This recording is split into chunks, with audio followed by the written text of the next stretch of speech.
Maybe you used Chat GPT and found out that the results were mediocre at best. In this video, I will teach you how you get better results out of Chat GPT. This morning I had an Excel task that I solved using Chat GPT, and I will show you how I did it. Here's my initial instruction to ChatGPT.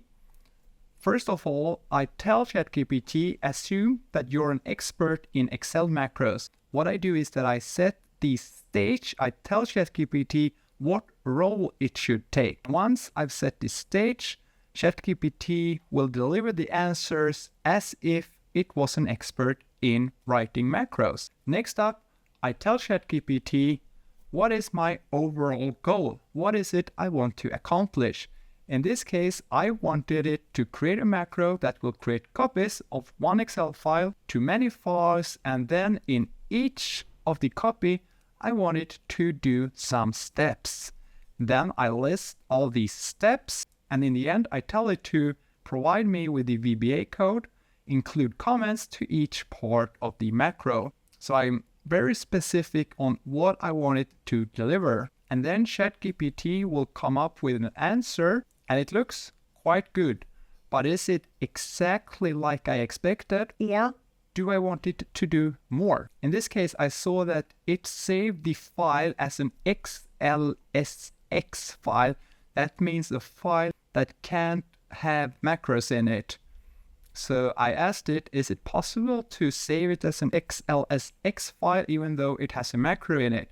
No, it's not. You need to change the code to be XLSM instead. Then I asked it, or can we just remove the macro instead of changing the code?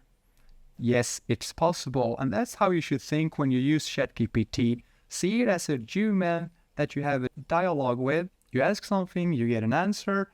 You ask again, you get a new answer, you twist it, and the chatbot twists the answer. And then I remembered, oh, all my sheets are locked, they are protected. Can we remove the protection and then put it back?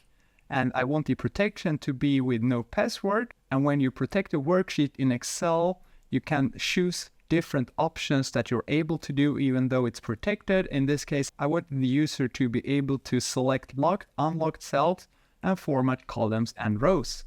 So it added those parts to the macro. I couldn't find in the line of text what the name of the file would be saved as. So I asked, what will the file be saved as? Once again, it gave me the extension. I wanted the name, so I told it I meant the name, not the extension. It provided me with the answer copy 1, copy 2, and where in the macro the line was that gave it that name. And then I tried to run my macro, and there was a line in the macro that didn't work. I told ChatGPT, this line does not work.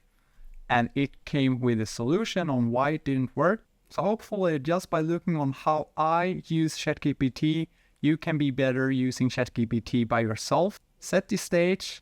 Think of it like having a conversation. Go back to ChatGPT.